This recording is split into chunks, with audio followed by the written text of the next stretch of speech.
Retrofitting is an issue rapidly gaining political currency, and the Great British Refurb campaign was the focus of discussion at sustainable construction trade show EcoBuild. First session, refurbishment begins at home. 26 million homes, some very tough carbon reduction targets. Refurbishment, of course, set to rise up the agenda. Until now it's been perhaps the elephant in the corner of the room. But with pressing carbon savings to be made, it can no longer be ignored. Everyone, including the politicians, understand that. The government's home energy management strategy is supposed to tackle the issue. Will it be enough, though, to incentivise homeowners? What does it take to incentivise homeowners and landlords to refurbish Britain's existing housing stock on the grand scale that is being envisaged? We are going to hear from our panel shortly. So I stand before you as a beneficiary of the Great British Refurb campaign, and I'm a relatively new homeowner. Catherine and I bought our house just 5 months ago. We met through a shared interest in science and the environment at the National Oceanography Centre, where I studied for my PhD. And when we bought this property, we had in mind we wanted to make some eco-refurbishments ourselves. We share the consensus of opinion in the scientific community that rising CO2 emissions will greatly impact climate, and this demands adaptation on international and local scales. But really what we could do in the home, and it was limited by our finances and so the timing and extent of these refurbishments, we just weren't sure what kind of commitments we could make. And knowing where best to invest our money was also something we had yet to learn. And in this regard, the home energy surveys we had previously to winning the competition were really useful. And for sake of comparison, we found a lot more useful than the home information pack that we had with our home to begin with. There were some downsides to this kind of refurbishment because of the extent of the work going on in a very short time scale. In just 4 weeks, we had to vacate the property, and our stuff was transported to local storage. And we did have concerns about the loss of internal space due to the internal wall insulation, and largely due to my compulsion to be around each day to see the work going underway. There was a big demand on my time. But in contrast, the professionalism and the care of the contractors involved was really encouraging. Our house is now very warm and comfortable in every room, which I can't stress enough as being a real benefit. And the living space that we live in essentially functions and feels just as it did before, and we haven't really felt any loss of space thanks to the internal wall insulation. And now, thanks to the solar panels, they function effortlessly. We're generating green electricity in our home, and thanks again to the feed-in tariffs, we'll be earning an income from that as of April. And really, this refurb was an opportunity to take a holistic look at our house and integrate other refurbishments we'd already wanted to do by having skilled labourers on site. So rerouting drainage, electrics, and plumbing was all undertaken at the same time. So basically, we've ended up with a house that we've just always wanted in the space of about 4 weeks. And really, the lessons, I think, for politicians are our house is fairly typical of about a third of the houses in the UK. And in just 4 weeks, it's gone from a fairly energy wasteful home to one which is exemplary in cutting its carbon emissions by 80%. And these are in line with government targets set for 2050. And I think the next step really for politicians is to help the public bridge the costs of these kind of eco-refurbishments so that it can be a beneficial investment for us all in the future. Thank you. I just want to start off with a few thanks. Firstly to Will for letting us into his house to try and carry out this work for him. We traipsed all over for a month, as he says, brought a load of media in, a load of camera people in. They were exemplary in how they dealt with it all. And also thanks to Knauf and Keep Moat, the two campaign sponsors, some of whom are in the audience today and who are both represented up here.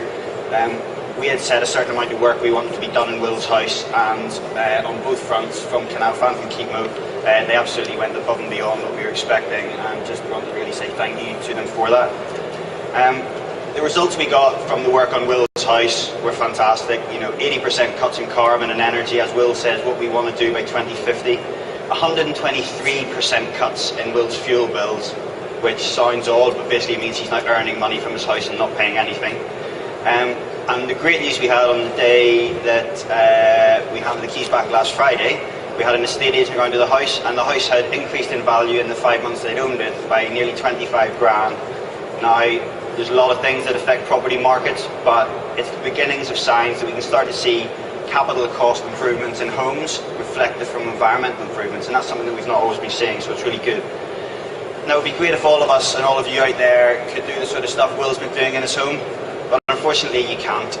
You can do some basic stuff, some easy stuff, but to get to the 2020 and 2050 targets we have under the Climate Change Act, we've simply got to do a hell of a lot more, much more, and we simply can't do it at the moment. And there's pretty wide consensus from WWF that I work for, the Green Building Council, and various other people working in this industry as to what needs done. We need a lot more money, and we need financial mechanisms present for people to be able to do this, and they're just absent at the moment. We need an efficient and effective delivery model to be able to do this. There are some people out there who can deliver this sort of work, such as Keepmoat, but at the sort of scale of change that we need, 26 million homes to be done, it simply isn't there at the moment. And unfortunately, public demand. We faced a pretty rocky 6 months in terms of rising public scepticism on climate change, largely unfounded, but it is slightly worrying. We have to combat that and just turn it on its head and create public demand for this sort of thing, create the market for people like Knauf and Keepmoat to get a business model going that makes this stuff work for them and indeed other players in the market. And if any of those things fail, money, the delivery model, or public demand, the whole thing is going to fail. So all three things need to be present in any model that we get put forward by government and the wider industry. We really need a fully fledged national refurbishment campaign, and it's an absolute win-win for everybody. Again, as we see from Will's property, massively reduced fuel bills, massively reduced carbon, massively reduced energy demand in the property, and some knock-ons from that obviously are we're going to be tackling a lot of the fuel poverty in the UK, because a lot of people in fuel poverty live in some of the worst performing homes. We're going to be improving the UK's energy security through reduced energy demand in the country, and we're going to make a massive boost to the green job sector in the UK. WWF have just put a report out this week which shows that there could be up to 160,000 jobs in the manufacturing and installation industries alone for the retrofit market. This is huge and could set the UK up as a centre of excellence for green technology issues in home refurbishment, where we may well have missed the boat in other green areas. So it's good that we're standing here today as the Great British Refurb, and in fact all four of us on the panel represent it in various ways, because it was at EcoBuild last year that Kevin MacLeod, who fronts our campaign for us, stood up and said we were going to do this. A lot of people have been speaking to Kevin saying we need somebody to try and draw together a lot of the messages, build some demand from the public, and take those messages back to government to tell them really what people out there are thinking and provide some solutions to what could be the way forward. Now, I've been working on this agenda for about 5 years now, and the phrases haven't really changed, and I think that's because they work. They've been said in this EcoBuild session already today. Paul King was saying this morning, but the key phrase is these things need to be easy, affordable and attractive. And I don't think that's just for people, I think that's for industry and everyone. It needs to be easy to get access to information. The work may not be easy, but you need to be able to know what you need to do, how much it's going to cost, how you need to do it, and what order it needs to be done, and make sure we do the right things sequentially so that we're not making mistakes up front that block us out from getting to our 80% cuts down the line. So the Great British Refurb, as I say, led by Kevin, but with supporting campaign partners in there from WWF, the Energy Saving Trust, Grand Designs magazine, providing some of the consumer outreach that we need, and the Green Building Council, whose platform we're on today. And it's with that aim in mind, how do we make this easy, affordable and attractive if we're going to tackle the 26 million homes? It's a nice coincidence that the government's household energy management strategy was launched yesterday, and a lot of what we want off the back of a year's concerted campaigning by the Great British Refurb and its members was in there. Not least innovative finance mechanisms like pay as you say that will help householders do the sort of work that Will did, and I know David's probably going to pick up on some of that later on. We've really been doing a lot trying to build this mandate with politicians and business that people care about this agenda and wanted to change. We took 10,000 signatures to number 10 last year to Gordon Brown saying we want an innovative finance mechanism to help people retrofit their homes.